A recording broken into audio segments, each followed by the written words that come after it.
সব কিছু বাদ দিয়ে যখন বাড়ি থেকে হোস্টেলে আসি তো সেদিন জানি না আমার মনটা কেন এত খারাপ হয়ে যায়।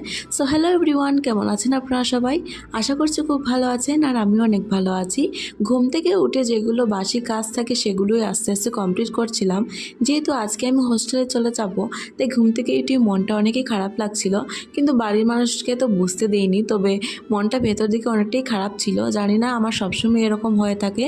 আর যেহেতু আমাদের ঠাকুরদা মারা গেছেন, তাই 15 থেকে 20 দিন আমি বাড়িতেই থেকেছি। আর এখন যেহেতু ঠাকুরদার শ্রাদ্ধ শাকপর্শ সব কিছু কমপ্লিট হয়ে গেছে, তাই এখন আমি হোস্টেলে চলে যাব, কারণ এক্সামও সামনে চলে এসেছে আর ক্লাস মিস দেওয়া যাবে না। আর আমাদের মাসপর্শ এখনও হয়নি, তো মাসপর্শ এই মাসে হবে না, এই মাসে পারে না, তাই পরের মাসেই হবে। তো মাসপর্শর সময় আবার বাড়িতে যাব। এখন যদি এতদিন বাড়িতে থেকে অনেক দিনই ক্লাস মিস হয়েছে, আর ক্লাস মিস দিলে আর এক্সাম সামনে চলে এসেছে, বুঝতেই তো পারছেন। তো এখানে দেখতেই পারছেন আমি বিছানাটা গুছাই